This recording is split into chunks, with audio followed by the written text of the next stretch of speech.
Act as if nothing is impossible. Let that idea sink into the very core of your being. What would change within you if you truly believed that no limitation could bind you, no barrier could hold you back, no circumstance had the power to deny your desire? The world you experience is but the reflection of your inner assumptions, and to assume the feeling of the wish fulfilled is to clothe yourself in the reality of the thing desired, before the world shows even a trace of it. Imagination is not idle. It is the divine creative power within you, the one true source of all manifestations. When you act as if nothing is impossible, you give permission to your imagination to shape your outer world according to your inner convictions. You are not waiting for evidence. You are providing the evidence through your consciousness. The outer world bends to the inner vision. It always has. It always will. Do not wait for proof. That which waits for proof denies the power that brings all things to pass. You must dare to live in the end. Assume that what you desire is already yours. Walk through the world not in hope but in certainty, not in longing but in fulfillment. When you speak, speak from the place where your wish has already come true. When you move, move as one who already possesses what others still seek. This is not arrogance. It is alignment. The world will respond to you not as you are, but as you assume yourself to be. It does not matter what you presently see or hear. The facts do not matter. The only thing that matters is your inner state. The question is not, is it possible, but am I assuming it now? All things are possible to the one who lives in the consciousness of already having. There is no effort in this. It is not a strain. It is a silent, inner knowing that what you have accepted as true will externalize. When you act as if nothing is impossible, you are not pretending. You are choosing. You are stepping into the version of yourself that already exists within the limitless field of possibility. Every version of you already exists. The version that is loved, healthy, wealthy, successful, it is not a fantasy. It is real, waiting to be claimed by your assumption. The door opens when you enter the state. You must feel it. You must feel it real. Not tomorrow. Not when the world gives you a sign. Now. You are not waiting on the world is waiting on you. Creation is finished, all things are. Your job is to select, to dwell in the end, to think from it, to let go of the how and become one with the state desired. This is the secret that moves mountains and calms storms. You are not asking for a miracle. You are becoming the miracle by assuming it is already done. So rise, speak, move, think, breathe as though nothing is impossible, because in the world of imagination, all things are already yours. You are the operant power. Your belief shapes your reality. Your assumption defines your experience. What you accept as true becomes your world. Your reality mirrors your inner assumptions. This is not just a poetic statement. It is the immutable law of consciousness. Whatever you hold to be true in your inner world, whatever you consistently accept without doubt, projects itself into your external experience. You are not observing the world as it is. You are seeing the world as you are. Every event, every encounter, every circumstance you experience is a reflection of the beliefs you carry within. To understand this is to hold the key to transformation. For if you can alter your assumption, you can alter your life. You do not attract what you want, you attract what you are conscious of being. The state you occupy inwardly determines the condition you meet outwardly. If you believe the world is full of struggle, betrayal, and scarcity, then your world will reflect those assumptions back to you in countless forms. You will find people who deceive, opportunities that vanish, and doors that remain closed. But not because the world is inherently that way. It becomes that way for you because your consciousness has ordered it so. It is not personal, it is law. The subconscious mind receives your assumptions as commands. It does not judge, it does not argue. It accepts and expresses. If you say to yourself often enough, "No one understands me," or "I am always overlooked," your subconscious will accept this and faithfully reproduce it in your outer experience. You will meet people who misunderstand you. You will be passed over in conversations and opportunities. The world will comply. But if you change the inner dialogue, if you persist in the belief that I am always heard, I am valued and respected, and feel the truth of that even before it appears, your reality must shift to reflect your new assumption. The law works impersonally. It does not care what you assume, it simply makes it so. This is both a profound responsibility and an incredible gift. If you accept this truth, then you are no longer a victim of circumstance. You become the architect of your life. Nothing happens to you by chance. Everything that appears in your world has first lived within you as an idea, a belief, or a feeling. This is why self-awareness is the beginning of power. Until you become aware of what you are assuming, you will continue to relive the same patterns, not realizing that the source is not out there, but within. There is no outer cause, there is no power outside of consciousness. Everything you experience is pushed out from the assumptions you hold. If you assume you are lucky, opportunities arise effortlessly. If you assume you are unworthy, you will face rejection at every turn. The world does not create your state.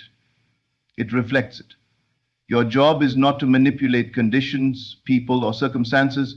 Your only task is to change your assumption, to occupy a new state of being, and let the outer world catch up. When you understand this, you realize that nothing is set in stone, no condition is final, nothing has to remain the way it is. If your life today is filled with hardship, loneliness, or limitation, it is not a punishment. It is simply the harvest of prior assumptions. Change what you accept as true and the harvest must change. The world is malleable, plastic to the touch of your belief. You need not fight with what is. You need only withdraw your attention from the undesirable and give your full inner focus to what you now choose to be true. This is not about wishful thinking. It is about conviction. It is about dwelling in the inner feeling that what you desire is already so. The assumption must be felt in the present tense. You must think from the state, not of it. If you assume wealth, do not say, "I will be wealthy someday." Instead, dwell in the state of already being wealthy. What would you feel? What would you do? How would you think? Carry that inner knowing through every moment of your day. Let it color your words, your tone, your posture. Let it become so real within that the outer world has no choice but to mirror it back to you. People often think they must first change the world to feel different within. They want to see the money in their account before they feel abundant. They want to be loved outwardly before they feel lovable. But this is a reversal of the law. The outer follows the inner. If you wait for the world to give you permission to change your assumption, you will wait forever. You must lead. You must assume the new identity, regardless of what your senses report. The senses only reflect past assumptions. They are not the truth. The truth is what you now claim within yourself. There is tremendous power in this awareness. For once you know that your inner state creates your outer world, you stop blaming others. You stop waiting for luck, for timing, for permission. You realize that you are the cause. And with that realization, you reclaim your power. If something in your life displeases you, you no longer feel helpless. You no longer react. You revise. You go within and change the assumption. You choose again. And this choice is not made once, but daily, hourly, moment by moment. You persist in the new belief until it takes root. The world is a mirror, not a creator. It shows you who you are being. If you want to know your current assumptions, look around. Your relationships, finances, health, and circumstances are all echoes of your inner conversations. If you want to know what you truly believe, listen to what you say to yourself in silence. That is the seed, and from that seed your world blooms. If you change the root, the fruit must change. If you plant a new belief, the results must reflect it. This is not about positive thinking in the shallow sense. It is not about repeating affirmations without belief. It is about feeling the truth of your assumption so deeply that the world cannot help but conform. You must saturate your mind with the conviction that what you want is already yours. You must claim it within. The law cannot be broken. What you feel to be true inwardly must appear outwardly in due season. Imagination is the creative power of reality. It is not a tool we use occasionally, nor is it some fanciful indulgence reserved for the dreamer or the artist. It is the essential mechanism by which all things are brought forth into the world.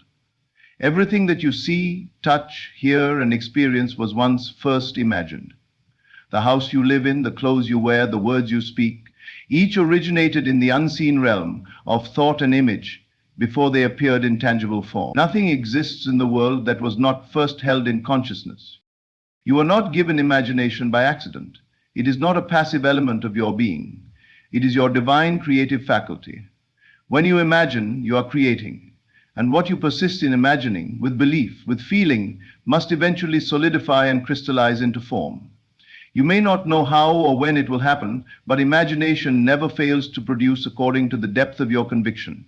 It does not matter if you call it vision, dreaming, visualizing, or inner seeing. When you engage your imagination with feeling and intention, you are planting seeds in the invisible soil of your subconscious, and that soil never returns void. There is no limit to what imagination can do because there is no limit to consciousness. All things already exist in the infinite field of possibility, and through imagination you choose which version of reality you will experience. You do not force reality to conform, you select the version you desire by embodying it in imagination. Once assumed and felt to be real, it begins to move toward you. The outer world rearranges itself to reflect what you have accepted inwardly. Most people use their imagination unconsciously. They imagine worst-case scenarios. They rehearse arguments. They envision rejection, failure, and loss. And then, without realizing it, they bring these very things into their lives. They call it fate, misfortune, or bad luck, but the truth is that they have simply used imagination in reverse. Imagination is always working. The question is never if you're imagining, but what you're imagining. Whether you are aware of it or not, you are constantly impressing ideas upon your subconscious mind through the images and assumptions you entertain throughout the day. To live consciously is to direct imagination intentionally. You become a deliberate creator rather than a victim of circumstance. You understand that imagining success, love, peace, health, or wealth is not merely daydreaming. It is a sacred act of creation. You are constructing the inner pattern from which the outer will be molded. If you persist in imagining a version of yourself who is fulfilled, confident, and secure, and you feel the reality of that vision deeply, then the world must reflect that version back to you. The key is not in the words, but in the feeling. It is not enough to merely say, I am successful, or I am loved. You must feel it as if it were true now. The feeling is the secret. It is the emotional charge behind the image that gives it power. When you imagine with strong emotion, you impress the idea upon your subconscious mind, and once accepted, it will move all things necessary to bring about its fulfillment. People, events, and circumstances will be drawn to you, seemingly by coincidence, but there is no such thing. It is the law working through the vehicle of imagination. Imagination is more real than the physical world because the physical world is born out of it. What you see with your eyes is the shadow of a deeper reality, one that exists within you. The senses only report what has already taken form. They cannot show you the cause. The cause is always found in consciousness. That is why living by the senses alone leads to limitation. If you only believe in what you can see, you are trapped in a loop of repetition. But when you believe in what you can imagine, you open yourself to infinite possibilities. You do not need evidence before you can begin. Imagination does not depend on current facts. It is free. It is the one faculty you can use without cost, without permission, and without limit. If you are living in lack, you can imagine abundance. If you feel unwell, you can imagine wholeness. If you feel unloved, you can imagine being cherished.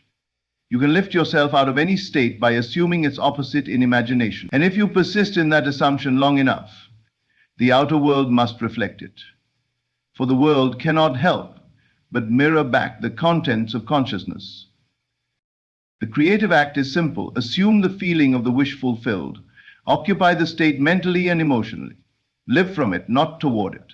Think from the place where your desire is already realized. Ask yourself how you would feel, how you would speak, how you would walk, if your desire were now true.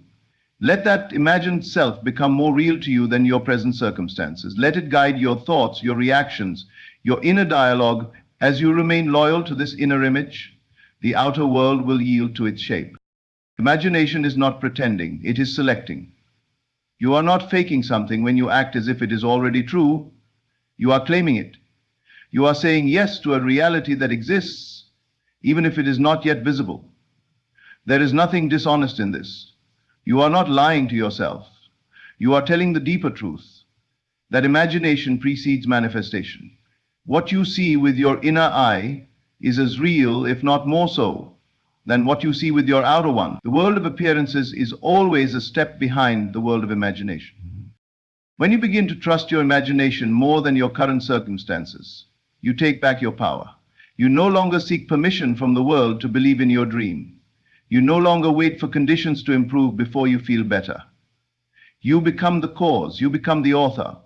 You write the script of your life not based on what is, but based on what you choose to accept as true. And imagination is the pen you use.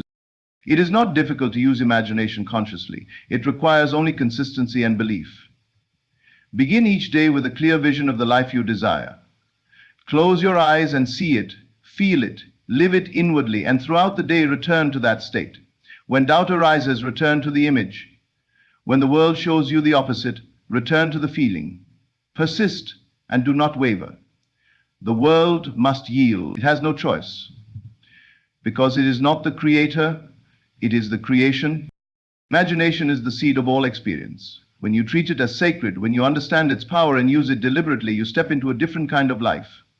You stop reacting and start creating. You stop hoping and start knowing. You stop waiting and begin embodying. The moment you realize that imagination is reality, you are free. You no longer need to fight the world. You simply go within, assume the new state, and allow reality to reflect your inner world, live from the end, not toward it. This is the secret that transforms the invisible into the visible, the imagined into the experienced. It means you no longer place your desire in the future, hoping one day it will arrive. Instead, you mentally and emotionally occupy the state where your desire is already fulfilled. You become it, you think from it, you feel it now, in this very moment, as though it were the only reality. This shift in awareness changes everything because you're no longer longing, reaching, or waiting. You are being, and being is the foundation of manifestation. Being is the creator of manifestation. When you live from the end, you are not concerned with how your desire will come to pass. You do not calculate the steps or analyze the path. You rest in the conviction that it is already done. From this state of certainty, the world begins to organize itself around your assumption. People you've never met, events you couldn't have planned, circumstances beyond your understanding begin to move. Why? Because your assumption creates a new point of attraction. You are no longer moving toward the goal, you're attracting to yourself everything that matches the state you have entered. Living from the end is not about pretending. It is not about hoping that something will change. It is about embodying the change now. If you desire to be loved, you must live as someone who is already loved. Not just in your mind, but in your emotional body, in your reactions, in your choices. You must feel the warmth, the connection, the joy of already having the relationship you desire. If you long for success, you must walk, speak, and think as one who is already successful. Feel the freedom, the accomplishment, the ease of that state, even before it shows up in your bank account or in your career. Your outer world will follow your inner identity, not the other way around. You cannot live in the end while simultaneously keeping your attention on lack. If you are constantly checking for results, wondering when it will happen, or doubting your power, you have slipped back into living toward the end rather than from it. The moment you ask, where is it? You are no longer in the state of fulfillment. You are in the state of absence. And the law can only reflect what you are being. It cannot bring you what you do not claim internally.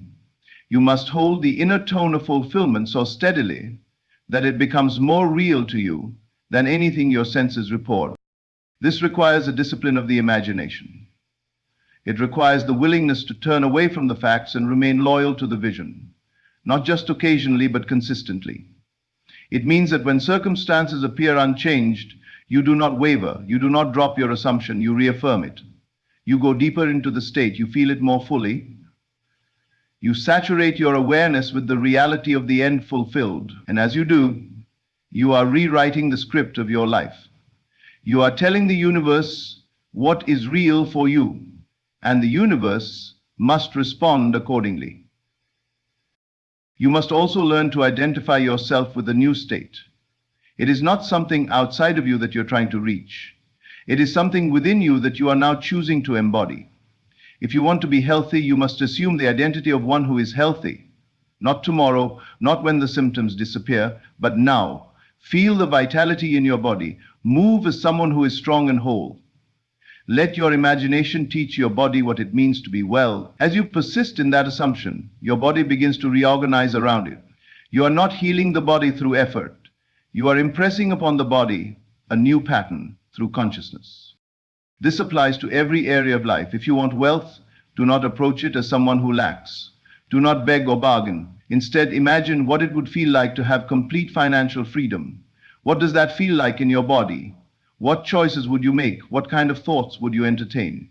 When you catch yourself thinking from lack, gently return to the end. Imagine again, feel again. Anchor yourself in the new reality, and the old must fade. Living from the end requires faith, not in the religious sense, but in the creative power of your own consciousness. It requires that you believe more in your inner vision than in your current experience. You must trust that what you accept as true within will be shown without. You do not need evidence before you can feel. You feel first, and the evidence appears. This is the reversal of the old way of living, where feeling is dependent on external circumstances. In the new way, you generate the feeling, and the world reflects it back to you. When you live from the end, your decisions also begin to change. You no longer act from desperation, fear, or scarcity. You act from fulfillment. You speak with clarity. You carry yourself differently. You are no longer trying to make things happen. You are allowing them to unfold. And this change in behavior is not forced. It arises naturally from your new identity. Because when you feel successful, you behave like someone who succeeds. When you feel loved, you move through the world with openness and warmth. Your external behavior becomes a mirror of your internal state, and that alignment brings harmony to every aspect of your life.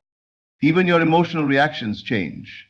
You no longer take things personally. You no longer feel triggered by appearances. Why? Because you know the end is already secure. You are no longer shaken by delays or contradictions. You do not need the outer world to affirm your state, because you are rooted in it from within. You remain undisturbed. You persist. And this persistence is not struggle. It is calm, steady confidence. You have seen the end, and you live there. Living from the end also awakens gratitude, not for what is coming, but for what already is, inwardly. Gratitude is the language of fulfillment. When you feel grateful for something you cannot yet see, you are declaring that it already exists in consciousness. That vibration of appreciation magnetizes the experience toward you. It opens doors, lifts your energy, and keeps you attuned to the reality you have chosen. This way of living may feel unfamiliar at first. It may feel unnatural to feel joy when there is no visible reason. But the more you practice, the more natural it becomes. You begin to realize that joy, peace, abundance, and love are not the result of conditions. They are the cause of them. When you take your attention away from what is and place it upon what you choose, and when you do so consistently, you are training the mind to serve your vision rather than your history. Every moment, you dwell in the feeling of the wish fulfilled you are creating. Every second, you refuse to be moved by appearances. You are aligning with the true source of power. You are not waiting for the world to give you permission. You are not hoping for some future moment to rescue you. You are claiming the moment now. You are stepping into the end and living from it, not just in imagination, but in vibration, in being, and in doing so, you are bending reality around your conviction. Every version of you already exists. The version that is fulfilled, loved, wealthy, peaceful, and powerful is not a fantasy. It is real, waiting for your recognition and selection. You are not trying to create something from nothing. You are not building your dreams from scratch. You are aligning yourself with a state that already is. Creation is finished. All possibilities exist now. They are not in the distant future, nor are they dependent on effort or worthiness. They are present in the infinite field of consciousness, and you move into them by assumption. The moment you accept that something is possible for you and feel its truth, you are stepping into that version of yourself. You are not bound to one identity. You are not fixed. You are fluid consciousness expressing through a particular pattern of thought and belief. But that pattern can change, and when it does, so does your world. If you currently see yourself as lacking, afraid, or limited, it is only because you have been identified with that version. It is not who you truly are. It is a mask you've worn, a script you've rehearsed, a story you've told. And the beauty of imagination is that you can step into a new role at any moment. You are not sentenced to repeat the same version of yourself over and over. Unless you choose to remain loyal to that version, your identity is your choice. The self you embody is not permanent unless you make it so. Through your beliefs, feelings, and assumptions, you are continuously selecting which version of yourself to activate. There is a version of you who is confident, capable, and free. There is a version of you who no longer doubts, who no longer struggles, who no longer waits. That version exists in the eternal now, not far away, not on some distant timeline, but right here, accessible through the power of awareness. The question is not whether that version exists. The question is whether you are willing to let go of your current self-concept and embrace the new one. This is the essence of transformation. Not fixing, not healing, not repairing, but moving, shifting awareness from one state to another. When you stop identifying with your current limitations, they begin to dissolve. When you stop affirming the self you no longer wish to be, you make space for the new self to emerge. It is not about striving to become something. It is about accepting that you already are. The self you want to be is not waiting to be built. It is waiting to be claimed. When you say, I am, and attach to it the qualities of your desired self, you summon that version into experience. It is not enough to desire change. You must assume the identity of the one who already lives it. Desire alone creates longing, but assumption creates embodiment. The world responds not to your wishes, but to your state of being. And that state of being is determined by the version of yourself you have accepted as true. If you say, I am always struggling, that version will remain dominant because you are feeding it with belief. But if you say, I am thriving, and persist in that new concept of self, the old version begins to fade. Not because you fought it, but because you turned your attention elsewhere. You are always moving through versions of yourself. Each thought, each feeling, each belief nudges you into a different state. But when you become conscious of this process, you begin to direct it. You stop drifting and start choosing. You become deliberate about who you are being in each moment. You ask, what version of myself am I embodying right now? And does this version match the reality I want to experience? If the answer is no, then you do not wait for conditions to change. You change your identification immediately. You begin thinking from the new state, feeling from the new identity, reacting as that version would react. Everything in your life is an echo of the version you've been being. Your relationships, your finances, your health, your opportunities.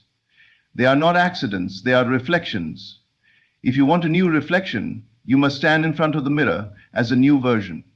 The mirror does not change first, you do. You smile first and then the image smiles back.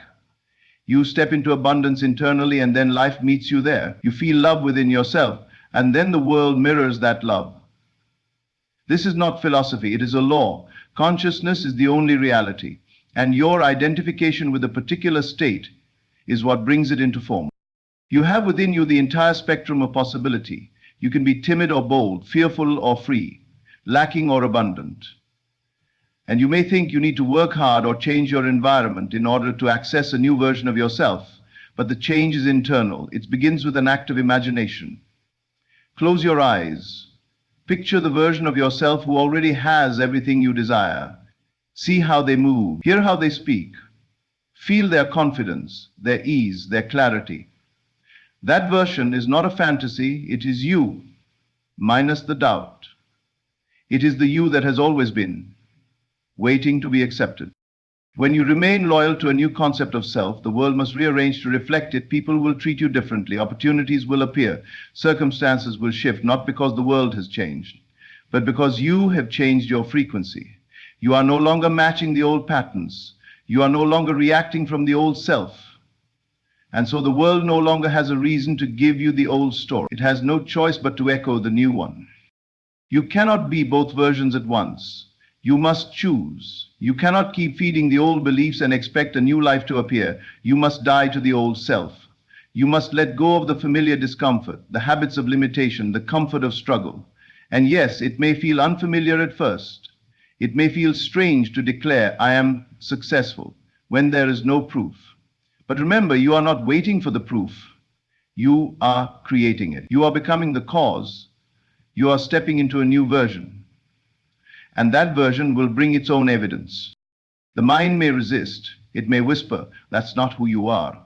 But the mind is simply echoing your past. It is a recorder, not a creator. You must override it with the vision of the self you now claim. Do not argue with the old thoughts, simply ignore them and replace them. Affirm the new version, embody it, dwell in it. And as you persist, the old self will lose its power. It cannot survive without your attention. Every time you choose the new version, you are voting for a new reality. Every time you say, I am, and follow it with power, love, wholeness, or abundance, you are activating a different frequency. And over time, that frequency becomes your dominant state. It becomes your identity. And once that shift occurs, you no longer need to affirm. It becomes natural. You simply are.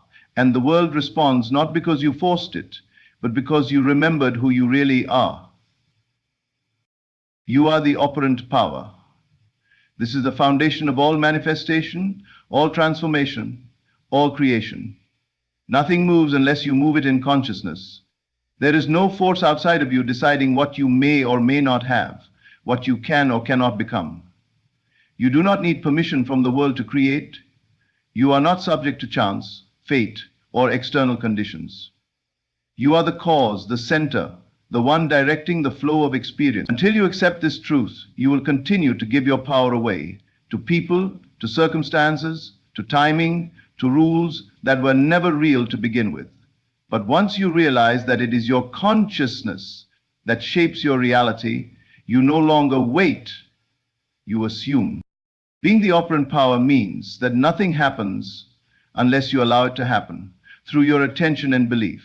What you focus on grows. What you accept as true becomes your experience. You are not a passive observer of life. You are its architect. Every reaction, every assumption, every dominant thought you entertain is creating the structure of your world. Whether or not you believe this law makes no difference. It is always in motion, always responding to you. The moment you acknowledge this, you step out of victimhood and into creative authority. This truth can be unsettling for some because it removes all excuses. You can no longer say, they did this to me, or life is just unfair, without simultaneously denying your own power. But this truth is also liberating beyond words. Because if you created the old reality through unconscious assumptions, you can create a new one through conscious direction. There is no delay in consciousness. There is only what you are willing to claim now. And what you claim, what you truly feel to be real within, will externalize, because the world must mirror the state you dwell in.